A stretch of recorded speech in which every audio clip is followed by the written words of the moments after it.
दोस्तों, अगर आपने अभी तक इस कहानी का पहला हिस्सा नहीं देखा तो वीडियो के नीचे डिस्क्रिप्शन में मैंने एक वीडियो लिंक प्रोवाइड कर दी है। आप वहां से इसका पहले हिस्से की वीडियो बआसानी देख सकते हैं। ने का कहा तो वो अपनी गाड़ी में बैठकर वापस चली गई थी। मैं अम्मी के पास चला गया और बोला, क्या बात थी, आप रो क्यों रही थी? अम्मी ने अपने सिरहाने के नीचे से मुझे नोटों की घड़ियां उठाकर दिखाई और बोली, ये मुझे तुम्हारी मालकन देकर गई है। वो कह रही थी कि मुझे इन पैसों से अपनी बेटियों के लिए थोड़ा बहुत जहेज लाजमी बना लेना चाहिए ताकि ससुराल में उन्हें किसी किस्म की दुश्वारी न देखनी पड़े। मैंने उसे मना कर दिया तो वो बोली कि आपको कसम है, आप ये पैसे लाजमी ले लें। मैं इसीलिए रो रही थी कि अल्लाह किस तरह इंसान की मदद करता है, किस तरह उसकी सोच से भी बढ़कर नवाजता है। अम्मी ने वो सारे पैसे पड़ोसन को दे दिए और बहनों के लिए बर्तन और दीगर चीजें लाने को कह दिया था। नूर मेरी बहनों की शादी में तो नहीं आई थी, मगर उसकी वजह से हर काम खुशअस्लूबी से हो गया था।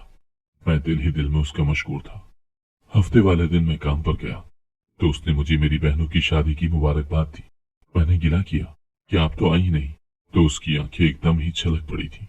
वो बोली, मेरी मजबूरी है, मैं शादी ब्याह के मौके पर किसी के घर नहीं जा सकती। उसके बाद उसने मेरी अम्मी की बीमारी के मुतालिक मुझसे सवाल किया था। मैंने उसे सारी सूरत हाल से आगाह कर दिया तो उसने अपने जानने वालों में फोन करके सारी मालूमात ली और बोली, अपनी वालदा को फलां अस्पताल में दाखिल करवा दो। मैं बोला, नहीं, मैं आपके इतने एहसानात नहीं ले सकता। तो वो हंसकर बोली, रमीस, तुम्हें क्या मालूम कि तुम मामूली सी तनख्वाह के बदले मुझ पर कितना बड़ा एहसान कर रहे हो। तुम्हारी मेहरबानी के आगे तो ये सब कुछ भी नहीं है। अम्मी के जिगर का कैंसर आखिरी मरहले पर था। मैं नहीं चाहता था कि वो मजीद तकलीफ सहे, इसीलिए उन्हें नूर के बताए हुए पते पर ले गया था।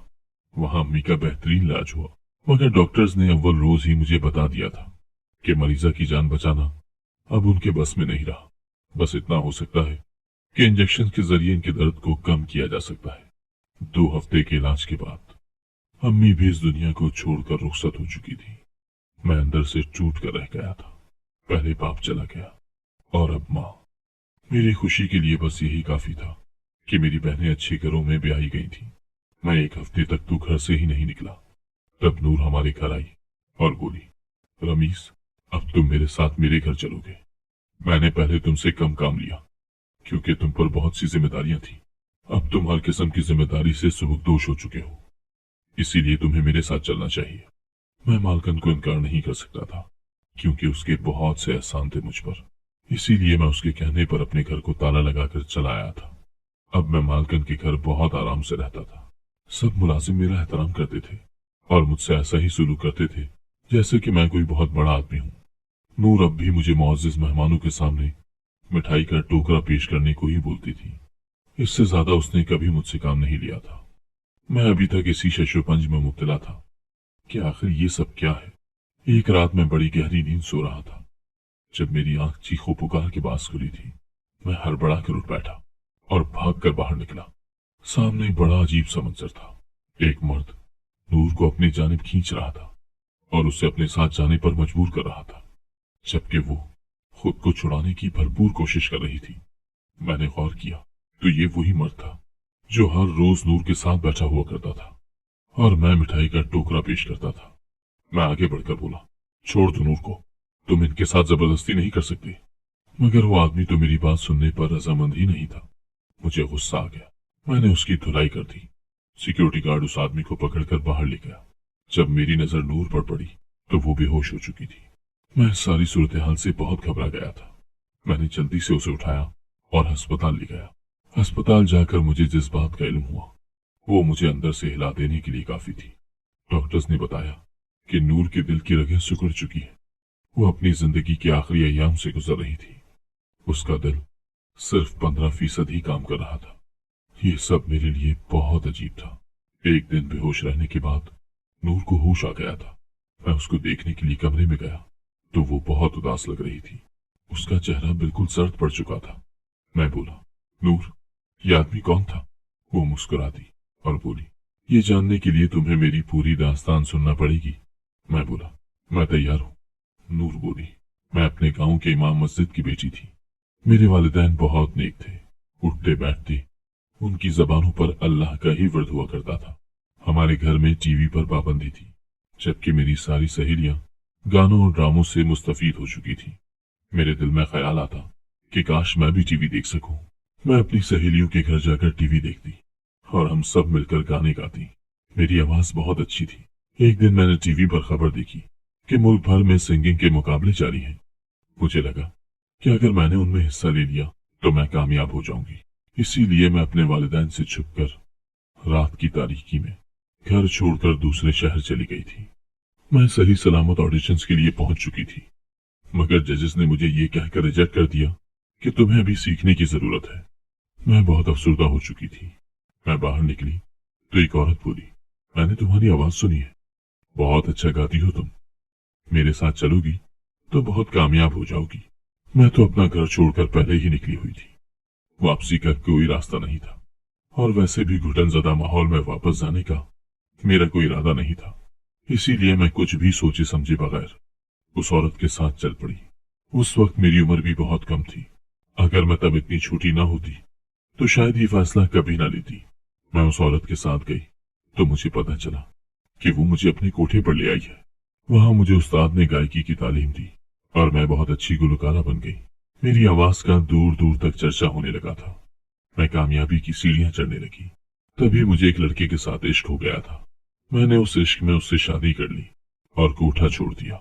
शादी के बाद मुझे पता चला कि मेरा शौहर तो सफेद पोश है और फिर उसका इस्लाम के साथ भी बड़ा लगाव था। मुझे ये सब पसंद नहीं था। मैं गुर्बत में जिंदगी गुजार नहीं सकती थी। इसीलिए मैं उससे खुला लेकर वापस कोठे पर आ गई। तब मुझे पता चला कि मैं तो उम्मीद से थी। मैंने ये बात बाई को बताई तो वो बोली, ये तो खुशी की बात है, हम लोगों की दौलत बच्चे ही हुआ करते हैं। तब मेरे बदन से तुमने जन्म लिया था रमीस। मैंने तुम्हें पैदा किया था, लेकिन मैं तुम्हारी जिम्मेदारी से घबरा गई थी।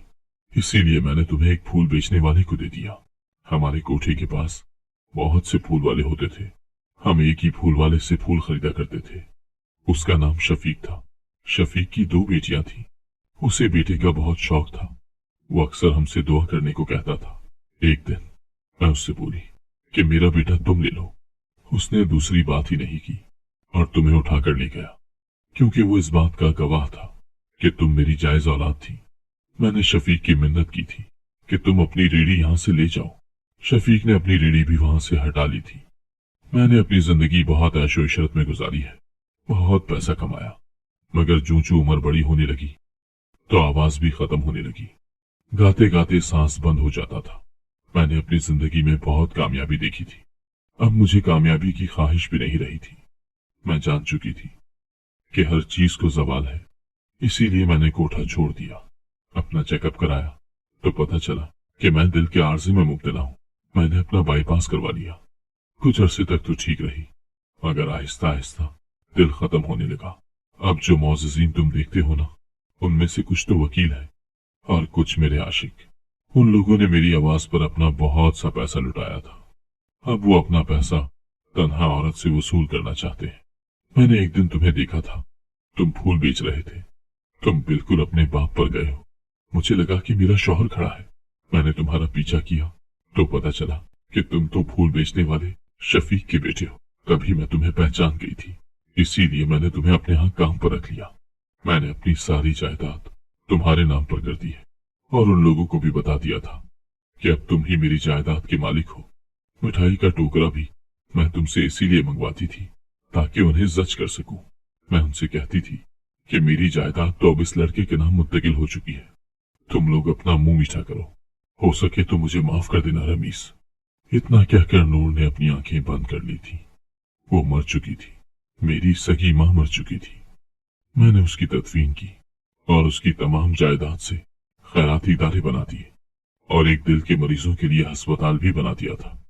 मैं अपनी मां की कमाई इस्तेमाल नहीं करना चाहता था, इसीलिए खाली दामन हो गया हूं। अब मैं अपने बाप शफीक के घर वापस आ चुका हूं।